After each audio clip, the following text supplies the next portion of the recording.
Bonjour à tous, aujourd'hui vendredi c'est la revue de presse. Cette semaine nous recevons Arnaud Blin, bonjour. Bonjour Mariana. Vous êtes journaliste à l'AFP, l'agence France Presse, et ensemble nous allons commenter l'actualité de cette semaine et du jour. Tout de suite le point sur les événements qui ont marqué le Finistère ce vendredi 27 mai. Et on commence avec un incendie dans le quartier de Bellevue à Brest. Une boulangerie a entièrement été ravagée par les flammes ce vendredi vers 3 h du matin. L'incendie est-il criminel ou accidentel? L'enquête le dira. En attendant, pour la propriétaire de la boulangerie, c'est la déception. Reportage de Frédéric Lorenzo.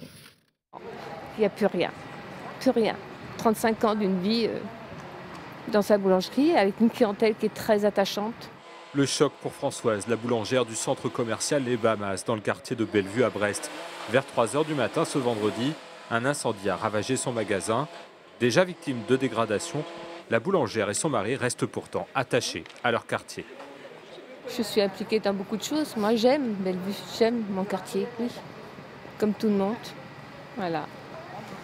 Et quand vous voyez ça, vous avez une vie qui peut s'écrouler. Je sais pas. Impliqués dans la vie de ce quartier, les commerçants collaboraient aux travaux engagés pour rénover et aérer le centre commercial. Derrière tous ces travaux-là, il y avait tout un cycle d'animation qui devait être mis en place derrière pour effectivement redynamiser le centre. Vous en parlez au passé, c'est abandonné? Pas du tout, non, au contraire, non, mais c'est vrai que ça fait un choc à tout le monde. Et c'est vrai que la question qui revenait ce matin, c'était est-ce que vous continuez les travaux? Bien sûr, on continue les travaux, c'est évident. Geste de vengeance ou accident? L'enquête devra déterminer l'origine du sinistre qui a réduit en cendres plus de 30 ans d'activité pour le seul artisan boulanger du quartier. Justice à présent, les assises de Quimper ont tranché ce vendredi. 15 ans de réclusion criminelle ont été prononcés contre un gendarme accusé de viol. Le juge a ajouté 10 années de suivi socio-judiciaire à ces réquisitions. Arnaud Blin, vous avez suivi cette affaire, rappelez-nous les faits. Alors les faits, ils sont simples. C'est l'ex-femme de ce gendarme qui a porté plainte contre son mari, en fait son ex-mari, pour viol. Et puis une autre jeune femme qui a porté plainte aussi pour viol. Alors elle, c'est une jeune femme qui était venue porter plainte à la gendarmerie et qui s'est retrouvée harcelée par ce gendarme qui l'a violée. Enfin en tout cas c'est ce qu'elle a prétendu et ça a été reconnu devant la cour d'assises. En tout cas cette affaire reste un cas isolé. Voilà. Par rapport à la gendarmerie. Tout à fait, c'est un cas tout à fait isolé. Visiblement, ce gendarme, c'est des comportements un peu assez étranges.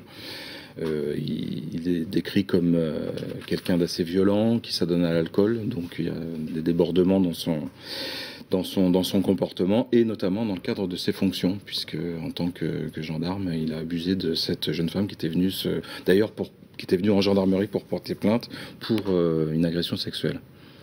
Et on reste à Quimper avec une erreur rarissime dans le milieu hospitalier. Ça s'est passé fin 2010. Un patient atteint d'un cancer du poumon a été traité par irradiation, mais du mauvais côté. Alors que s'est-il passé, Arnaud? Alors c'est une erreur en fait. La direction de l'hôpital ainsi que l'équipe médicale a reconnu l'erreur. En fait, ça s'est déroulé pendant plusieurs séances de radiation sur le patient qui était atteint d'un cancer du poumon. Un poumon, en fait, le poumon droit a été traité à la place du gauche et donc il a subi l'ensemble des séances de radiation jusqu'à l'avant-dernière où on s'est rendu compte qu'on se trompait de poumon, en fait, on se trompait de cible. Mais son état de santé actuellement... Alors son état de santé, la direction de l'hôpital n'a pas commenté son état de santé. Ouais. Ce qu'on sait juste, c'est qu'il a été transféré dans un autre hôpital à Nantes pour un suivi, cette fois une prise en charge complète de son mal. En tout cas, l'hôpital de Quimper a fait preuve de transparence dans cette affaire. Oui, tout à fait. C'est vrai que l'hôpital a reconnu tout de suite s'être trompé et a mis tout de suite un certain nombre de procédures en place pour éviter pour vérifier et pour éviter d'autres erreurs. Alors que c'est un hôpital qui, dans le traitement du cancer par irradiation, a bonne réputation. Des nouvelles à présent de l'association d'aide à domicile du Finistère. Le conseil d'administration de l'ADMR 29 vient d'être élu à Châtelain lors d'une assemblée générale exceptionnelle. Cela fait un an qu'une soixantaine d'associations travaillent sur un projet de réforme. 24 postes sont à pourvoir, 23 candidats se sont présentés aujourd'hui. On écoute un des candidats à la présidence, Dominique Grébert, interrogé par Erwan Losso. Depuis un an, nous ne savons rien. C'est une omerta complète. Les chiffres nous sont complètement inconnus. Il y a de la gabegie. Il y a eu de l'argent public qui a été gaspillé. Et ça, nous ne le supportons pas. Donc, nous avons étudié toutes les solutions pour d'abord assainir les finances. Je crois que tous nos partenaires le demandent. Différentes solutions existent. Je ne peux pas vous les dévoiler aujourd'hui. Nous allons les étudier avec nos conseils, bien sûr, car nous avons des conseils et des spécialistes. Nous ne sommes que des bénévoles. Chacun a ses capacités, chacun a ses compétences, mais pour certains points, nous demanderons l'avis des professionnels. Je pense qu'une des solutions est de se mettre sous la protection du tribunal, tout simplement. Il y a diverses solutions, autres que le dépôt de bilan. Nos partenaires nous demandent des garanties de ce côté-là. Mais il n'y a plus de plan de sauvegarde aujourd'hui. Non, le plan de sauvegarde s'est terminé depuis décembre. Donc nous consultons dès le début de semaine prochaine et là nous serons en mesure de vous donner un plan exact et vraiment sauvegardant la fédération. Puis on vient de l'apprendre, Francis Lourd est élue présidente de l'ADMR 29. Et maintenant, honneur aux dames. Les femmes maires du Finistère se sont réunies ce vendredi au château de Kerjan à Saint-Vougué. Une rencontre annuelle au cours de laquelle les élus ont pu s'informer sur le droit des femmes. Un homme s'est immiscé dans la salle. Frédéric Lorenzon les a rencontrés. La pauvre femme n'a pas un sou d'économie. Ambiance très féminine, voire féministe, ce vendredi au château de Kerjan.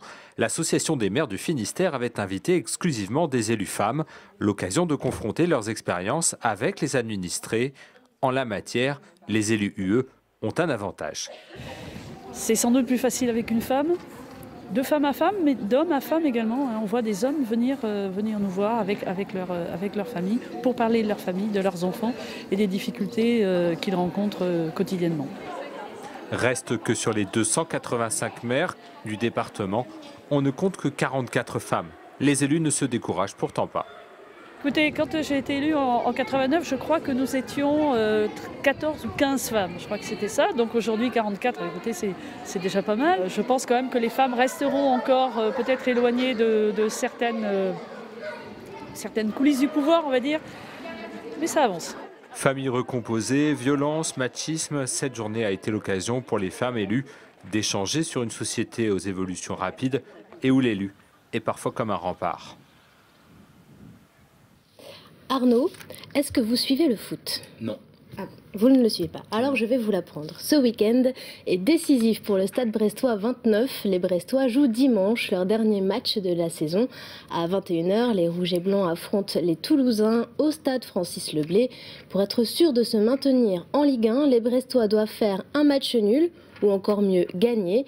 En cas de défaite, il faudra attendre les résultats des autres rencontres pour se prononcer. Et Arnaud, si vous comptiez assister au match, eh bien, il se joue à guichet fermé. Eh bien, tant pis. Mais c'est pas grave, il y a plein d'autres activités finalement à faire ce week-end, notamment à Brest. Trois crabes géants sont arrivés à Océanopolis. Voilà. Racontez-moi un peu cette histoire. Alors, ce sont des crabes qui viennent de la mer de Barents, qui ont été pêchés il y a à peu près un mois, et qui ont rejoint un aquarium de Océanopolis. Alors, ce sont des crabes qui sont pour l'instant pas encore très grands, mais qui peuvent atteindre 1,80 m de longévité. Voilà. On les voit d'ailleurs à l'image. Je crois qu'arrivés à l'âge adulte, voilà, ils peuvent quasiment faire 1,80 m d'envergure. Ouais, pour un poids de 10 kg. Alors c'est des crabes qui sont appréciés parce qu'ils sont très bons. Là, ils ne sont pas faits pour être consommés, mais ce sont des crabes qui sont pêchés et qui ont une texture qui est voisine de celle du homard avec un goût de d'araignées en fait. Vous les avez goûté? Ah non, moi j'ai pas goûté, mais on s'est fait expliquer ça à Océanopolis par un des responsables de l'aquarium, et voilà, ça fait une attraction supplémentaire, et c'est quand même assez impressionnant de les voir très, très mobiles dans l'aquarium. C'est ça, en fait, quand on va à Océanopolis, on peut vraiment les voir bouger, voilà. Ils sont pas tétanisés. Non, ils sont pas amorphes, c'est pas des dormeurs du tout. Ouais. ils sont bien vivants, ils se déplacent beaucoup dans l'aquarium, et puis ils sont déjà d'une taille respectable puisqu'ils font quasiment 1 mètre d'envergure. Et 3 kilos à peu près. Donc voilà, c'est le plus gros crabe du monde. Et alors ce week-end, pour ceux qui ont oublié, c'est la fête des mères. Arnaud, est-ce que vous y pensiez? Ah oui, j'y ai pensé. J'ai même déjà fait mes emplettes. Alors, ce serait trop indiscret de vous demander? Ah oui, non, c'est une surprise. Bon, bah écoutez, bonne fête à toutes les mamans pour ce week-end en tout cas. Merci à tous d'avoir suivi cette édition du JT. Je vous donne rendez-vous la semaine prochaine pour de nouvelles informations. À bientôt, au revoir.